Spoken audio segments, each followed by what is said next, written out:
অবস্থিত ঐতিহ্যবাহী ফকিরাবাদ বাইতুন নূর শাহী জামে মসজিদে পবিত্র যুলকাদা শরীফের দ্বিতীয় জুমা আদায় করার মানুষে আগত মুসল্লিনে কেরাম, আমার মুরব্বী বাবারা, নওজওয়ান যুবক ভাইয়েরা, বন্ধুরা, ছোট্ট ছোট্ট মাসুম বাচ্চারা, মাইকের আওয়াজে শ্রবণরত বোনেরা, রহমানি ওয়া রাহমাকুমুল্লাহ, আসসালামু আলাইকুম ওয়া রাহমাতুল্লাহি তাআলা ওয়া বারাকাতুহু।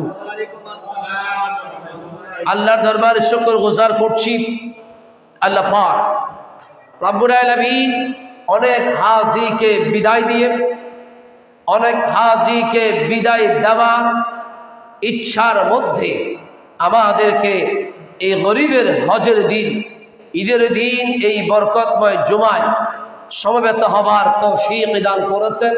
এজন্য মালিকের দরবারে সবাই উচ্চ আওয়াজে পড়ি আলহামদুলিল্লাহ।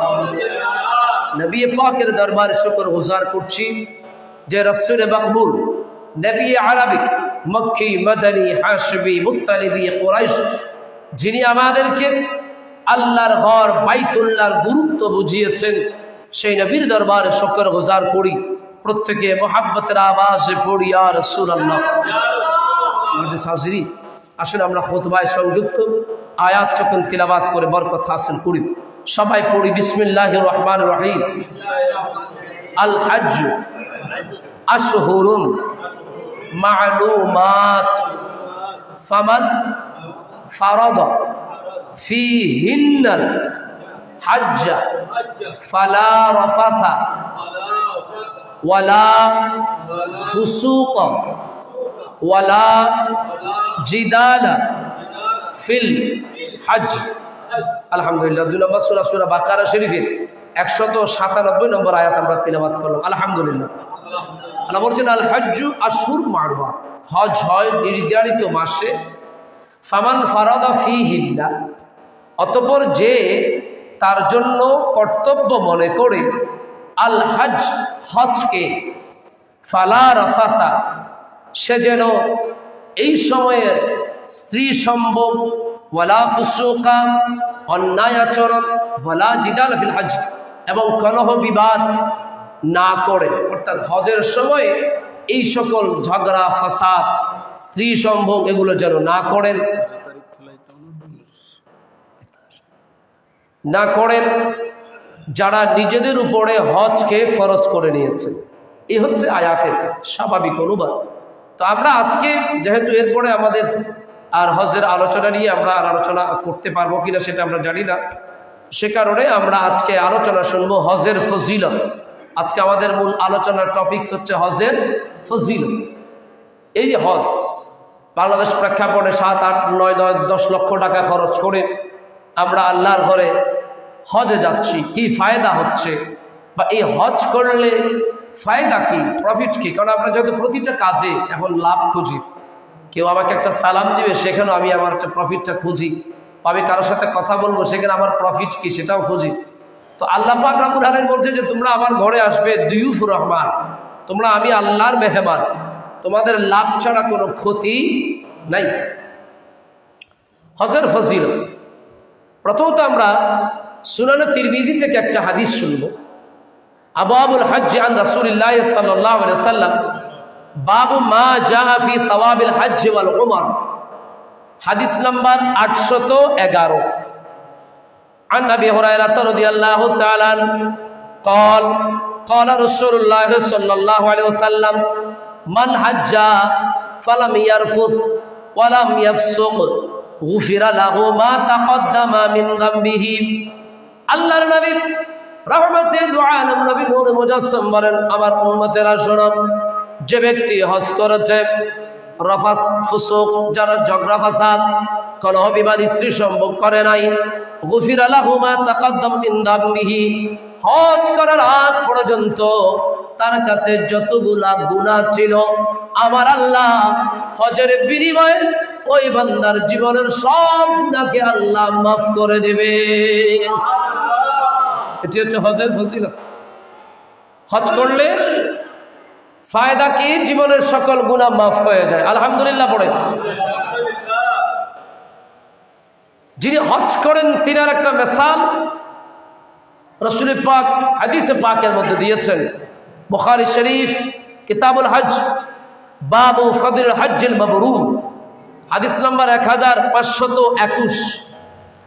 রাসূল পাক বলছেন, রাসূল পাকের হাদিস, সামি'তুন নাবিয়্যা সাল্লাল্লাহু আলাইহি ওয়াসাল্লাম ইয়াকুল মান হাজ্জা লিল্লাহি ফালাম ইয়ারফুথ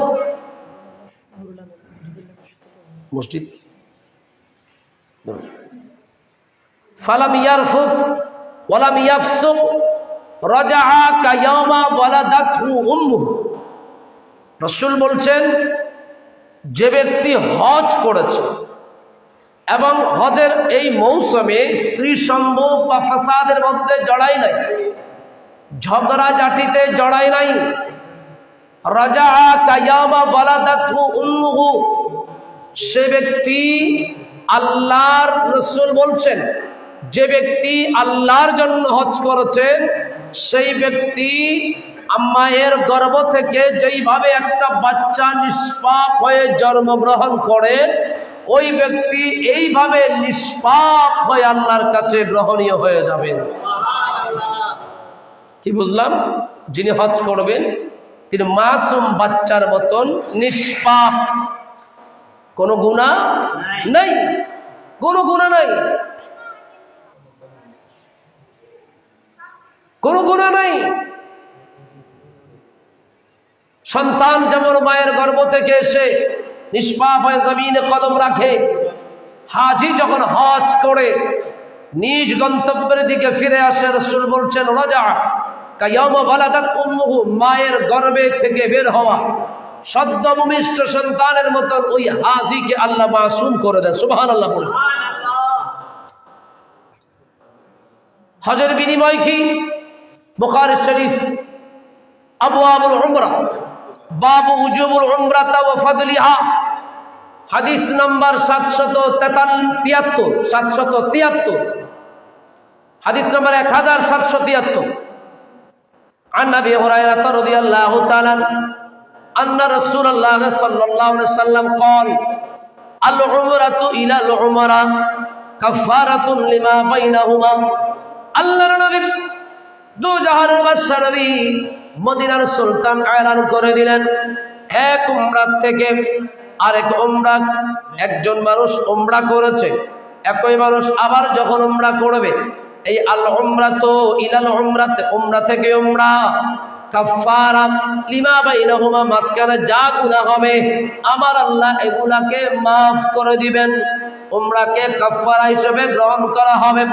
ওয়াল হজ্জু মাবরুর লাইসা লাহু জাযাউন ইল্লাল জান্নাহ, আর হজ্জ মাবরুর যেটা আল্লাহর জন্য, আল্লাহর রেজামন্দির জন্য পালন করা হয়, ওই হজ্জ মাবরুরের বিনিময় আমার নবী বললেন এটার বিনিময় জান্নাত ছাড়া আর কিছু না। কিভাবে? মানে হজ্জ লিল্লাহ, যে ব্যক্তি আল্লাহর জন্য হজ করে, একেবারে আল্লাহকে পাওয়ার জন্য, আল্লাহর ভালোবাসার জন্য যে ব্যক্তি হজ করে, রাসূল বলছেন এই হজ মাবরুর যার তাকদীরে জোটে, তার বিনিময়ে আমার আল্লাহ তাকে জান্নাত ছাড়া অন্য কিছু দেবেন না। আমরা তো সবাই জান্নাত চাই, চাই না? সবাই আমরা জান্নাতে যেতে চাই। রাসূল বলছেন হজ মাবরুর হলে তার বিনিময়ে আল্লাহ জান্নাত দান করবে। সুবহানাল্লাহ। এই হাজী সাহেবানরা যাচ্ছেন, হাজী সাহেবানদের সাথে যোগাযোগ রক্ষা করবেন, হাজী সাহেবের সাথে সম্পর্ক রক্ষা করবেন, হাজিকে এয়ারপোর্ট পর্যন্ত বাড়িয়ে দিবেন, একেবারে না পারলে ঘর থেকে একটু সামনে গিয়ে বাড়িয়ে দিবেন, সংবর্ধনা দিবেন। এগুলো আমাদের সমাজে এখন নাই, বেশি পয়সাওয়ালা হয়ে গেছে তো কে কার ঘরে যাবে, কে কাকে সংবর্ধনা দিবে, সম্মান দিবে, আমার থেকে কি কম আছে নাকি, আমি কেন তার কাছে যাব। এগুলো মুরব্বীদের যারা দাড়ি পেকে গেছে ওনাদের সময় একটা সময় ছিল, যখন একজন হাজি যদি কোনো এলাকা থেকে যায়, পুরো এলাকার মানুষ হুমড়ি খেয়ে পড়তো তার ঘরে, তাকে ঘর থেকে বের হওয়ার সময় রাজকীয় একটি সংভাষণ, সে বাসায় আসার সময় রাজকীয় একটি সংবর্ধনা। রাসূল পাক সাল্লাল্লাহু আলাইহি সাল্লাম বললেন, উম্মত, হাজিদের সাথে সম্পর্ক রাখো, হাজিদের সাথে মুহাব্বত রাখো, কারণ আমার আল্লাহ হাজিদের দোয়া কবুল করেন। হাজিদের দোয়া কবুল করেন। আচ্ছা বলেন না, আমরা যে ইবাদত করি, ইবাদত আমরা মজা পাই না, তার কারণ আমাদের এক নম্বর যে খানায় গন্ডগোল। কোথায় গন্ডগোল? হালাল হারাম বাদ বিচার নাই। হালাল হারাম বাদ বিচার, খানায় গন্ডগোল। খানায় গন্ডগোল হলে হজমে গন্ডগোল, হজমে গন্ডগোল হলে ইবাদতে গন্ডগোল, ইবাদতে গন্ডগোল হলে ইবাদতে মজা পাওয়া যাবে না। বলছিলাম এই হাজিদের দোয়া আমার আল্লাহ কবুল করেন, কারণ তারা দুয়ুফুর রহমান, তারা আল্লাহর মেহমান। কার মেহমান? আপনার ঘরে গেলে আপনার মেহমান, আমার ঘরে গেলে আমার মেহমান। আপনার অবস্থান অনুযায়ী আপনি মেহমান নামাজি করবেন, আমার অবস্থান অনুযায়ী আমি মেহমান নামাজি করব। কিন্তু আল্লাহ বলছেন হাজিরা জগতের কোনো রাজা বাদশার মেহমান নয়, হাজিরা আমি আল্লাহর মেহমান। হাদিসে পাকে এসেছে দুয়ুফুর রহমান। দুয়ুফুর, আল্লাহর তো অনেক নাম আছে, এখানে দুয়ুফুর রহমান কেন দিলেন? রহমান মানে দয়া, দয়ালু। আল্লাহ বড় দয়ালু। আল্লাহ হাজিদের সাথে দয়ালু শব্দটাকে ব্যবহার করে বলেছেন মেহমানরা আমি দয়ালু, আল্লাহর মেহমান। তার মানে ওরা আমার কাছে আসবে মানে তারা দয়া পাবে, আসবে মানে দয়া পাবে। ইবনে মাজাহ শরীফ হাদিস এসেছে কিতাবুল মানাসিক, বাবু ফদলি দুআইল হজ, হাদিস নাম্বার 2893। عن ابن عمر عن النبي صلى الله عليه وسلم قال الغازي في سبيل الله والحاج والمعتمر وفد الله। আল্লাহর নবী বলেন, আল্লাহর পথে যারা জিহাদ করে ইসলামকে বাস্তবায়ন করার জন্য, সঠিক পথে যারা জিহাদ করেন, তারা জিহাদ করতে গিয়ে যারা গাজী হয়েছে, আল্লাহর পথে যারা গাজী হয়েছেন, এবং হাজি এবং মুতামির উমরাকারী বান্দা, তিন কিসিমের বান্দা, গাজী, হাজি, উমরাকারী, তিন কিসিমের বান্দা। ওয়াফদুল্লাহ, আল্লাহর সৈনিক বলা হয়েছে। কার সৈনিক? কার সৈনিক? আল্লাহর সৈনিক। দুআউহুম ফাআজাবু, তারা দোয়া করার সাথে সাথে আমার আল্লাহ তাদের দোয়াকে কবুল করে নেন। দোয়া করার সাথে সাথে আল্লাহ তাদের দোয়াকে কি করেন? কবুল করেন। ওয়াসআলুহু ফাআতাহুম, তারা যা চান আল্লাহ পাক তাদেরকে তাই আতা করেন। সুবহানাল্লাহ পড়ে, যা চান তাদেরকে আল্লাহ তাই দেন। তিন প্রকারের লোক আল্লাহর প্রতিনিধি। কয় প্রকার? বলেন না, কয় প্রকার? তিন প্রকার। কয় প্রকার? তিন প্রকার। সুনান নাসাইতে হাদিস এসেছে, কিতাবু মানাসিকিল হজ, ফদলুল হজ, হাদিস নাম্বার 2625। সামি'তু আবা হুরায়রা রাদিয়াল্লাহু তাআলা ইয়াকুল ক্বালা রাসূলুল্লাহ সাল্লাল্লাহু আলাইহি সাল্লাম ওয়াফদুল্লাহ সালাসা, আল্লাহর পথের সৈনিক, আল্লাহর প্রতিনিধি তিনজন। আল গাজী, যারা গাজী, আল্লাহর পথে যারা জিহাদ করে, ইসলামের জন্য যারা জিহাদ করে অঙ্গহানি হয়, জীবিত ফেরত আসে, তাদেরকে গাজী বলেন। ওয়াল হাজ, আল্লাহর পথে যারা হজ করে। ওয়াল মুতামির, এবং উমরাকারী। গাজী, হাজি, উমরাকারী, এই তিন কিসিমের বান্দা জমিনে আল্লাহর পক্ষ থেকে প্রতিনিধি। তাহলে হাজির দাম আছে না? এই হাজির সাথে কেন সম্পর্ক রাখবেন? এই আল্লাহর মেহমান যখন মুলতাজিমে দাঁড়াবেন, মুলতাজিমকে সামনে নিয়ে যখন দোয়া করবেন, হঠাৎ করে যদি তার চোখের সামনে, তার দামাগে, তার দিলে আপনার কথাটা মনে পড়ে যায়, হ্যাঁ আমার বন্ধু, আমার ভাই, আমার চাচা, আমার দোস্ত, আমার হাবিব, আমার বড় আপন মানুষ অমুক আমাকে সালাম দিয়েছে, আল্লাহ মুলতাজিমের সামনে তুমি অমুকের সালাম কবুল করো, আবার আল্লাহ কবুল করে নেবেন। আচ্ছা সরে বলেন না সুবহানাল্লাহ। হাজীগণ যার জন্য দোয়া করবেন আল্লাহ পাক তার দোয়া কবুল করুন। সুনান ইবনে মাজাতে হাদিস এসেছে, কিতাবুল মানাসিক, বাব ফদলি দুআইল হাজ, হাজিদের দোয়ার উপর একটা বাব তৈরি হয়েছে। হাদিস নাম্বার 2892। আন আবি হুরায়রা রাদিয়াল্লাহু তাআলা আন রাসূলিল্লাহ সাল্লাল্লাহু আলাইহি ওয়াসাল্লাম আন্নাহু ক্বাল আল হুজ্জাজু ওয়াল উম্মারু ওয়াফদুল্লাহ, হাজী এবং উমরাকারী আল্লাহর প্রতিনিধি, আল্লাহর সৈন্য, ইন দাআউহু আজাবাহুম, তারা যদি দোয়া করে আবার আল্লাহ দোয়া কবুল করে, ওয়াইন ইস্তাগফারুহু গফারা লাহুম, আর তারাও যাদের জন্য দোয়া করে আল্লাহ তাদেরকেও ক্ষমা করে দেন। তাহলে যিনি মক্কা মদিনায় আপনার জন্য দোয়া করবেন তিনার সাথে সম্পর্ক কম রাখবেন না বেশি রাখবেন? আপনার পয়সা আছে মেনে নিলাম, কোটিপতি আপনি, মাগার আল্লাহ আপনাকে যদি কবুল না করে আপনি যেতেই পারবেন, যেতেই পারবেন। একজনকে কবুল করেছে, সে আপনার চাইতে দুর্বল গরিব মানুষ, আল্লাহ কবুল করেছে যে কোনো বাহানা, আপনি তার সাথে যোগাযোগ রাখবেন, দিল মিলাবেন, তাকে বাড়িয়ে দিবেন, মোহাব্বত করবেন, তাকে হাদিয়া দিবেন, মোহাব্বত করবেন।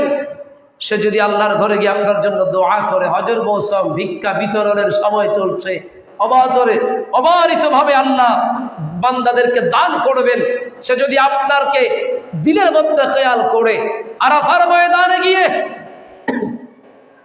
আরাফাতে গিয়ে যদি সে আপনার কথা মনে করে, মিনা মুজদালিফায় জামারায় গিয়ে যদি সে আপনার কথা মনে পড়ে, সাফা মারওয়ায় গিয়ে যদি সে আপনার কথা মনে করে, আবার আল্লাহ আপনার দোয়া তার ওসিলায় কবুল করে নেবে। আমরা তো হাজিদেরকে বলি আমার জন্য একটা স্বর্ণ আনিও, হ্যাঁ, আমার জন্য একটা জায়নামাজ আনিও, আমার জন্য একটা তসবিহ আনিও, এগুলো অপ্রয়োজনীয়। হ্যাঁ, পবিত্র জায়গার জিনিস বরকত সেটা ভিন্ন প্রসঙ্গ, কিন্তু আপনি তাকে বলা দরকার, দোস্ত একটু আল্লাহর ঘরে দোয়া করিও, আমি যেন তোমার পরে যেতে পারি। আমিন বলেন না, জোরে বলেন না আমিন। আল্লাহ পাক আমাদের গোটা পৃথিবী থেকে, গোটা বিশ্বের মানচিত্রের রন্ধ্রে রন্ধ্র থেকে অগণিত হাজী সাহেব যারা পৌঁছে গেছেন, যারা পৌঁছাচ্ছেন, যারা পৌঁছাবেন, আল্লাহ পাক সবাইকে আমাদের জন্য দোয়া করার তৌফিক দান করুন। আর জোরে বলেন আমিন। হাজীগণ যাদের জন্য দোয়া করবে আল্লাহ পাক তাদের জন্য আল্লাহ দোয়াকে কবুল করে নেবেন। সুবহানাল্লাহ বলেন। আসুন, এই হাজি এবং উমরা কারা, দুইটা পয়েন্ট, একটা হজ একটা উমরা। এই দুই পয়েন্টের মধ্যে যারা কাজ করে, হাজি হন উমরাকারী হন, তাদের মর্যাদা কম না বেশি? শুধু বেশি না, অনেক বেশি। এজন্য অনেকেই বলেন যে আমরা দোয়া করি আল্লাহ যেন আপনাকে নিজ মাতৃভূমিতে ফেরত নিয়ে আসেন। তা আমি আমার জ্ঞান যদি ঠিক থাকে, আমি কোনো হাজির জন্য ফিরে আসার দোয়া করি না, ফিরে আসার দোয়া করি না। কারণ আর ভাই আপনি ওখানে নিঃশ্বাস যদি কোনো কারণে আল্লাহ কবুল করে বন্ধ হয়ে যায়, লাশ এই দেশে আসবে, কোথায় যাবে? হয় জান্নাতুল বাকি, নয় জান্নাতুল, এই নসিব কয়জনের জোটে? সুবহানাল্লাহ পড়েন না। এই জন্য আমি কোনো হাজিকে আল্লাহ সহি সালামতে দেশে আসার তৌফিক দাবি এটা দোয়া করি না, কারণ হাজি তো গেছে হারিয়ে যাবার জন্য। সুবহানাল্লাহ পড়েন। আপনাকে যদি প্রস্তাব দেওয়া হয় যে আমাকে জান্নাতুল মুআল্লায় দাফন করা হবে, পৃথিবীতে কোনো জ্ঞানী মুসলমান আর নিজ বাড়ি ঘরে থাকবে না, সব আরবে পাড়ি জমাবে। সুবহানাল্লাহ।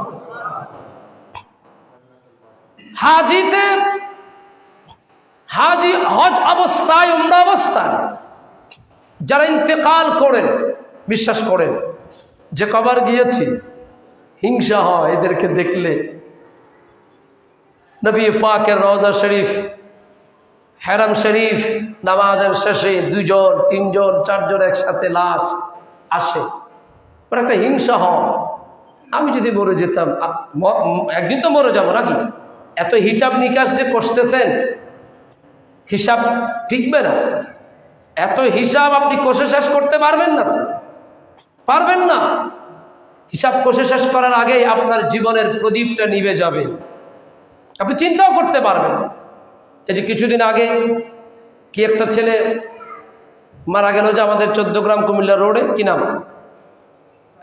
হ্যাঁ না কি একটা নাম, সুন্দর কি একটা নাম আছে, আমি খেয়াল ছুটে গেছে। বুলেট বৈরাগী, অন্য ধর্মের সম্ভবত না, খ্রিস্টান।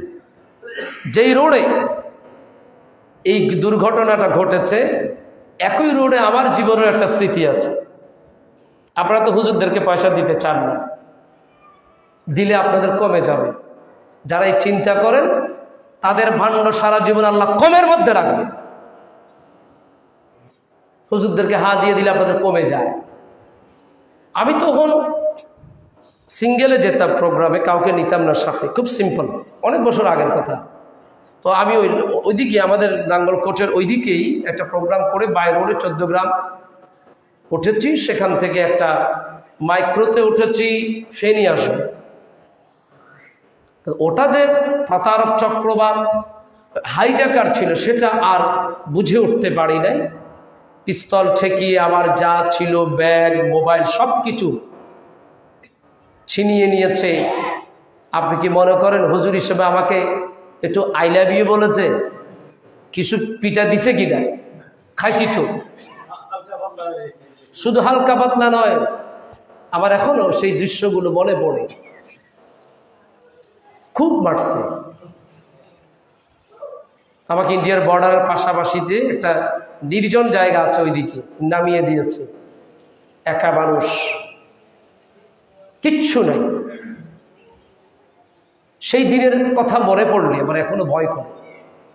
আমি হেঁটে হেঁটে একটা টং দোকান পেয়েছিলাম, সেখানে ওই টং দোকানে টুপিও তো নাই, পাঞ্জাবি পায়জামা কিছুই নেই, জুতাটা আছে আর কিচ্ছু নেই। টং দোকানদারকে বললাম যে চাচা আমার এই অবস্থা।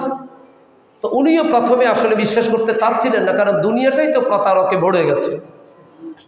পরবর্তীতে বলে আপনি বসেন, এখানে যদি আমার ভুল না হয় রয়্যাল একটা সিমেন্ট আছে, সম্ভবত আছে নাকি রয়্যাল সিমেন্ট? বলে যে আমাদের এখানে রয়্যাল সিমেন্টের ড্রাইভাররা একসাথে আসে, আমি ওদের যে কোনো একজনের গাড়িতে আপনাকে তুলে দেবো, আপনি ফেনী পর্যন্ত চলে যেতে পারবেন।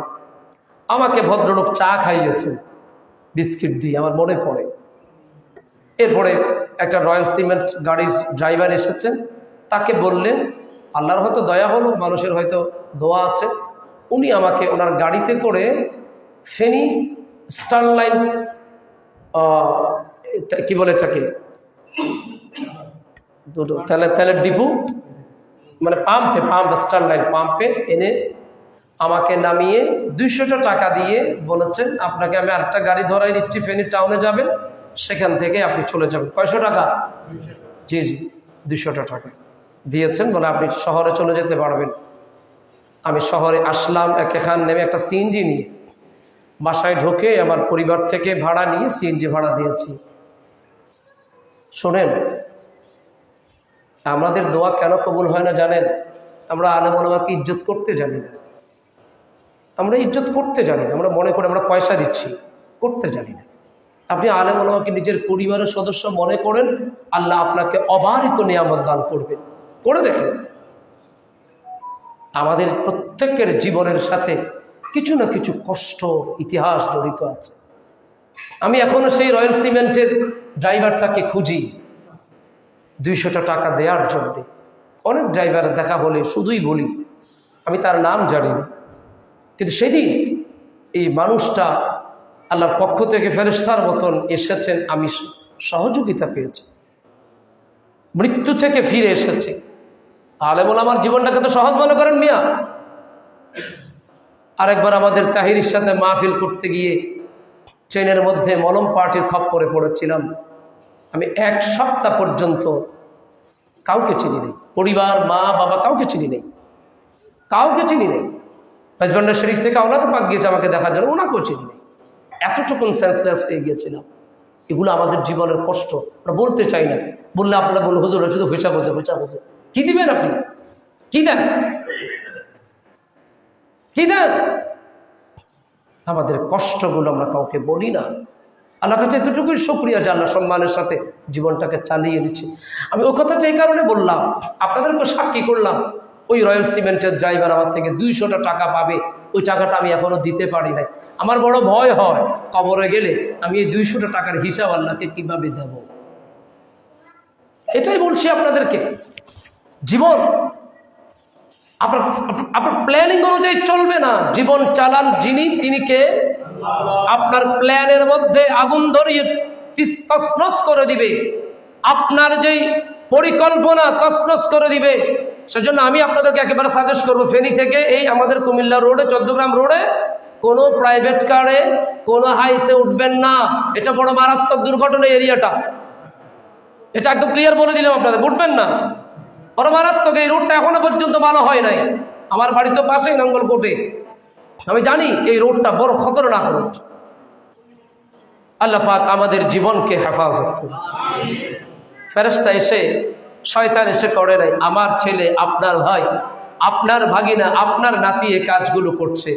সন্তান আপনি জন্ম দিয়েছে, এই সন্তানকে যদি যথাযথভাবে শিক্ষা দিতে না পারেন, ওই সন্তান মানুষের হক মেরে জীবন নিজেও জাহান্নামে যাবে, আপনাকেও জাহান্নামে নিবে। আল্লাহ পাক আমাদের রাস্তাঘাটের জীবনকে হেফাজত করুন, জোরে বলেন আমিন। এবং আমাকে যে সহযোগিতা করেছেন ওই ভাই ড্রাইভার রয়্যাল সিমেন্ট, আল্লাহ পাক ওই ভাই যদি কখনো আমার এই কথা শোনেন, কখনো যদি দেখা হয়, অবশ্যই তার প্রতি আমার শ্রদ্ধা থাকবে এবং আমি তার জন্য দোয়া করি। সে যদি সেদিন হাত বাড়িয়ে না দিতেন তাহলে হয়তো আমি ঘরে ফিরতে পারতাম না। আর জীবনের সাথে যা গিয়ে সেদিন থেকে আর একা কোথাও যাই না, গাড়ি নিয়ে যাই এবং ওয়াজ মাহফিল কমাই দিছি। যে জাতির জন্য এত জীবনকে মানে হাতে নিয়ে বাজি নিয়ে কাজ করি, সেই জাতি মাহফিল শেষে হাদিয়ার জন্য 2 ঘন্টা দাঁড় করায় রাখে। এগুলো অভ্যস্ত, এজন্য তো দোয়া কবুল হয় না। আলেম ওলামার ইজ্জত দিতে জানেন না, যেন তেন ভাবে ব্যবহার করেন। কি আপনার তাকত, কি আপনার পরিচয়? এখন যদি আল্লাহ জবান বন্ধ করে দেয়, কোটি টাকা দিয়ে জবান খুলতে পারবেন না। আপনি আলেম ওলামার সাথে ইজ্জত দিয়ে কথা বলবেন।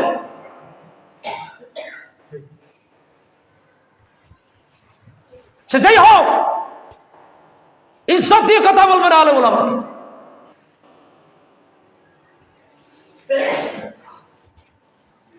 আল্লাহ পাক আমাদেরকে বোঝার তৌফিক দান করুন। রাগ করলেন, এটা বাস্তবতা। যাক, আমি আর প্রসঙ্গতে গেলাম না। আমাদের তকদির খারাপ। আমি নিজে আমার ছেলের ব্যাপারে সিদ্ধান্ত নিয়েছি, আমার ছেলের আমি আলেম বানাবো ঠিক, তবে আমি ব্যবসায়ী আলেম বানাবো। ছেলে যেন আমার মতন কষ্ট করতে না হয়, পরের দিকে তাকিয়ে থাকতে না হয়। বলছিলাম এই হাজিদের দোয়া আল্লাহ কবুল করেন, আমিন বলেন। একটু জোরে বলেন না আমিন। তো এই হজ অবস্থায় যারা ইন্তেকাল করবে তাদের অবস্থা কি? বুখারী শরীফে হাদিস এসেছে, কিতাবুল জানাইজ, বাবু কাইফা ইউকাফফানুল মুহরিম, হাদিস নাম্বার 1267। আন ইবনে আব্বাস রাদিয়াল্লাহু তাআলা আন্না রাজুলান ওয়াকাসাহু بعيره ونحن مع النبي صلى الله عليه وسلم وهو محرم فقال النبي صلى الله تعالى عليه وسلم اغسلوه بماء وسدر। আল্লাহর নবী রহমতে দু আলম আরাফার ময়দানের মধ্যে ছিলেন, সুবহানাল্লাহ বলেন। আরাফার ময়দানে এক ব্যক্তি আমার নবীর সাথে উফুফ অবস্থায় ছিলেন। হঠাৎ তিনি ওনার সাবারি থেকে, বাহন থেকে পড়ে ঘাড়টা মটকে গেল এবং তিনি ইন্তেকাল করলেন। আল্লাহর নবী বললেন, তাকে বড়ই পাতা সিদ্ধ করে গোসল দাও। কি পাতা? আমাদের দেশেও বড়ই পাতা দেয়নি। বড়ই পাতার গাছ কোথায় আছে? হ্যাঁ, কয়টা আছে? আপনার মানে আমরা যতজন আছি ততজনের কাছে বড়ই পাতার গাছ আছে? আর মনে হয় একটা বিল্ডিং আছে। এখন কি বিল্ডিং তুই কি গোসল দিবে না বড়ই পাতা দিয়ে গোসল দিবে? এসব মানুষের নাম দেখা আমাদের আর ওয়াজ এবার বেকসা ওয়াজ আয়ার কেরে ফাম দিয়ে তোলা দিয়ে করে নিতে পারি। জিয়ান ইনসাম হবেন দুজন নওয়াজ। আসসালামু আলাইকুম। অসুবিধা নেই, রিজিক আল্লাহ পারে দেখি। হ্যাঁ, তো বিল্ডিং তুই এটা কি ওনারা গোসল দিব না? রাসূল পাক বলছেন ওয়াসিদিরি, বড়ই পাতাকে সিদ্ধ করে গোসল দাও। আমি ওই হাদিসের দিকে চলে যাই। রাসূল বললেন আগামীকাল কিয়ামত হবে। এই কথা জানার পরেও যে একটি গাছ রোপণ করে সে জান্নাতি। তো জোরে বলেন না সুবহানাল্লাহ। এখন কি গাছ রোপণ করেন না কাটেন? কাটনেওয়ালা বেশি, রোপণ করার মানুষ কম, ঠিক না? আপনি বিল্ডিং, আপনার সুন্দর ব্যালকনি আছে, সেই ব্যালকনিতে ছোট ছোট কিছু গাছ লাগান, অক্সিজেন ডেলিভারি দিবে, আপনার জন্য ফায়দা হবে, দেখতেও সুন্দর লাগবে। আসুন না আমরা খেয়াল করি, আমাদের প্রত্যেকের ছাদ, বিল্ডিং এর ছাদ আছে না? প্রত্যেকের বিল্ডিং এর ছাদে আমরা যদি এক একজন এক একটা করে গাছ রোপণ করি টবের মধ্যে, আপনি সেটা ফল গাছ হোক, সেটা ফুল গাছ হোক, সেটা যে কোনো গাছ হোক, গাছ হলেই হলো, কিন্তু বড়ই গাছেরও দরকার আছে। সুতরাং আমাদের এই গাছের প্রতি ভালোবাসা, এটা নবীর সুন্নত আদায় হবে। এবং আমরা আগের আমলে ইলেকট্রিসিটি ছিল না, ফ্যান ছিল না, নাই কিচ্ছু নাই, আরিকের বোম্বা তেল। এরপরেও আমার দাদা দাদিরা কি সুন্দর শীতে ঘুমাইতো, কোনো টেনশন ছাড়া।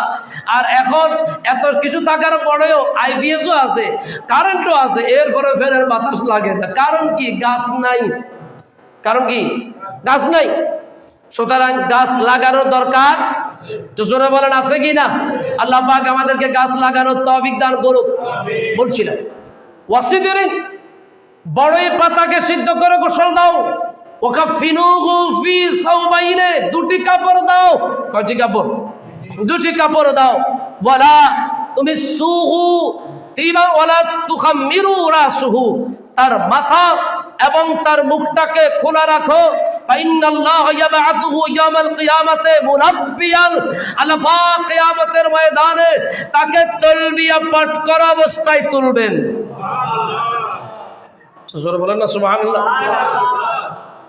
তাকে তালবিয়া পাঠ অবস্থায় তুলবেন। তার মাথা আবৃত করো না, ঢাকিও না, মুখ ঢাকিও না, সুগন্ধি লাগিও না। আমরা মরহুমকে সুগন্ধি লাগাই না, বলে না সুগন্ধি লাগিও না। কেন? ইহরাম অবস্থায় সুগন্ধি লাগানো নিষেধ। ইহরাম অবস্থায় সুগন্ধি লাগানো নিষেধ। সুতরাং আপনি যদি আল্লাহর পথে ইন্তেকাল করেন সুদা জান্নাতে, আমার রাসূল বললেন তার মাথাও ঢাকা যাবে না, তার মুখ ঢাকা যাবে না, সুগন্ধি লাগানো যাবে না। আল্লাহ কিয়ামতের ময়দানে এই বান্দাকে লাব্বাইক আল্লাহ, সবাই বলে লাব্বাইক আল্লাহুম্মা লাব্বাইক, লাব্বাইক লা শারীকা লাকা লাব্বাইক, ইন্নাল হামদা ওয়ান নি'মাতা লাকা ওয়াল মুলক লা শারীকা লাক। আমার নবী বলেন এই তালবিয়া পাঠ অবস্থায় এই বান্দাকে আল্লাহ কিয়ামতে তুলবেন। আপনি জোরে বলেন না সুবহানাল্লাহ। তালবিয়া পাঠ অবস্থায়।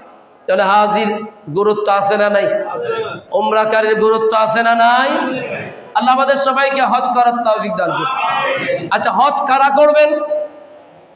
যিনি ধরেন আপনার 1 গন্ডা জমি আছে, মানে 1 খণ্ড জমি আছে। আমি তো জমির হিসাব নিকেশ বুঝি না, বুঝতে চাইও না, বাস এ না বুঝা অবস্থায় মরে যাবে, এটাই ভালো।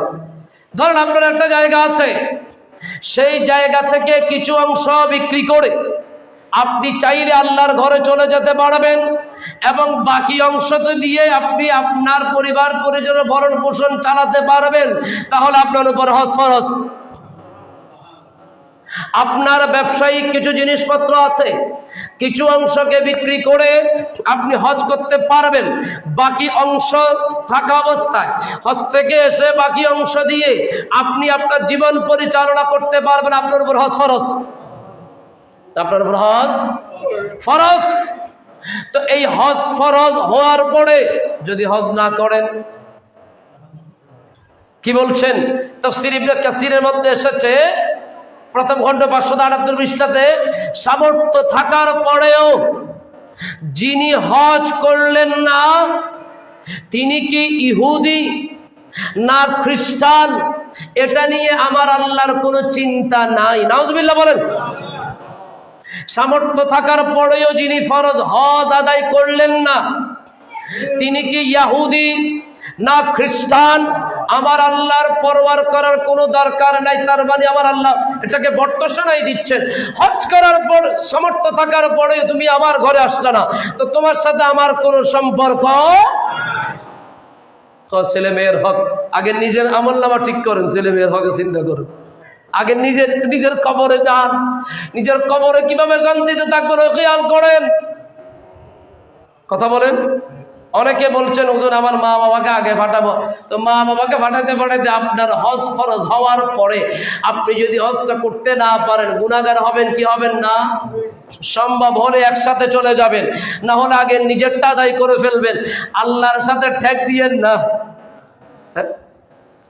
আচ্ছা, এরপরে ধরেন আপনার উপর হজ ফরজ হয়েছে, কিন্তু শরীর সাপোর্ট করছে না, 45 দিন 40 দিন হজ, এটা এত সহজ ব্যাপার নয়, কঠিন ব্যাপার। হ্যাঁ, আল্লাহ আসান করে দেন, এটা ঠিক। আপনি যখন তাওয়াফের মাঠে ঢুকবেন আপনার ভিতরে একটা নূরানি তাজাল্লি কাজ করবে। বুড়া মানুষ যে দৌড় মারে সাফা মারওয়াত, আরে বাপরে বাপ, ট্রাউজারের এক হাজি আমার সাথে, বুড়া মানুষ এমনি এমনি হাঁটে, একদম বুড়া, মানে হাড্ডি টাড্ডি দেখা যায়, কাটকা মারে কাজ করে। আমি চট্টগ্রাম ভাষায় বলছি হাকু একখানা হিন্দি, ওই সবুজ বাতির হিন্দি মা হাজারা দূরাদূরি যদি একখানা করে দূরম ফুরিব ফারিবেন না, ওদের বল ওই হয় কি আমাদের কি হন অত সাহায্য পেবে না, আপনি দেখে থাকেন। আচ্ছা আচ্ছা দেখে থাকবো, ও বা আমার কি দূর, কারণ কয়েকজনের মারি ফেলারিছে, কয়েকজনকে মেরে ফেলছে, এমন অবস্থা। ওখানে গেলে আল্লাহর কুদরতি একটা সাহায্য কাজ করে, সুবহানাল্লাহ বলেন না। এই তাওয়াফের জায়গাটা মানুষ হিসেবে তো অনেক ছোট, মানুষের গ্যাদার হিসেবে অনেক ছোট। আপনি যতই চিন্তা করেন যে তাওয়াফের মাঠ যখন খালি থাকবে তখন তবে এটা কিয়ামতের আগেও খালি হবে না, কিয়ামতের আগেও এটা খালি হবে না। আপনি কি একটা জিনিস চিন্তা করেছেন, আমার আল্লাহ বাইতুল্লাহকে কত গুরুত্ব দিচ্ছে।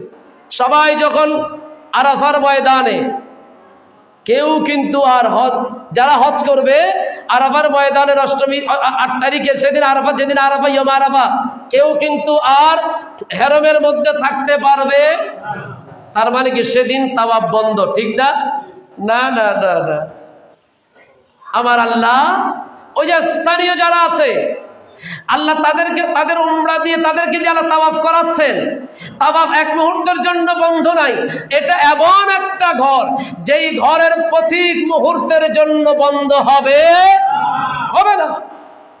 কনস্ট্রাকশনের কাজ চলতেছে, তাওয়াফ চলতেছে, বৃষ্টি পড়ছে, আরো মজা করে তাওয়াফ করতেছে, সুবহানাল্লাহ পড়েন না। এত শান্তির জায়গা। তো এখন আপনার উপর হজ ফরজ হয়েছে, শরীরের জন্য পারছেন না, অথবা চিন্তা করতে করতে চলে গেছেন, আপনার উপরে হজ ফরজ হয়েছে, আপনি হজটা আদায় না করে মারা গেলেন। বুখারী শরীফে হাদিস এসেছে 1853 নম্বর হাদিস। রাসূল পাককে জিজ্ঞেস করা হলো, ইয়া রাসূলুল্লাহ সাল্লাল্লাহু আলাইহি ওয়াসাল্লাম, ইন্না ফরিদাতাল্লাহি আলা ইবাদিহি ফিল হজ্জ আদরাকাত আবি শাইখান কাবীরান। হে রাসূল, আল্লাহ যখন হজের বিধান দিয়েছেন, আমার বাবা বৃদ্ধ ছিলেন, বয়স্ক ছিলেন, আমার বাবা লা ইয়াসবুতু আলার রাহিলা, সাওয়ারির মধ্যে ভ্রমণ করা আমার বাবার পক্ষে সম্ভব নয়। আফা আহাজ্জু আনহু, হে রাসূল, আমার বাবার পক্ষ থেকে আমি কি হজটা আদায় করতে পারবো?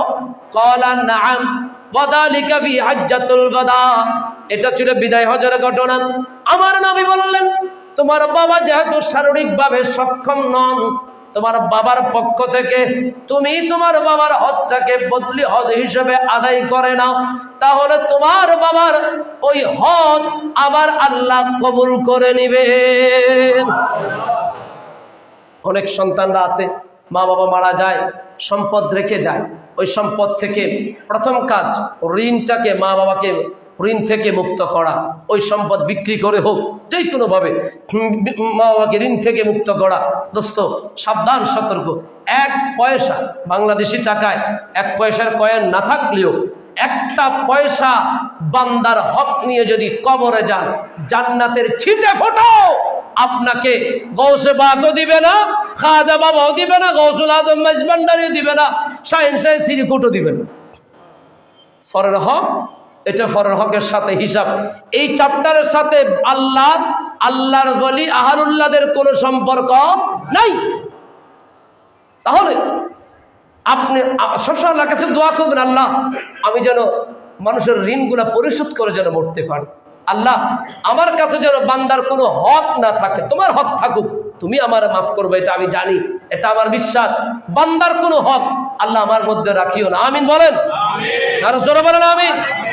আল্লাহর হক রাখুক। নামাজ পড়েন না, আল্লাহর হিসাব আল্লাহ মাফ করে দিতে পারে, অসুবিধা নেই। কোনো কারণে আপনি খারাপ কাজ করেছেন, আল্লাহ মাফ করে দিতে পারে, চাই কান্না করলে আল্লাহ মাফ করে দিবে। কিন্তু বান্দার হক বান্দা মাফ না করলে আল্লাহ মাফ করবে।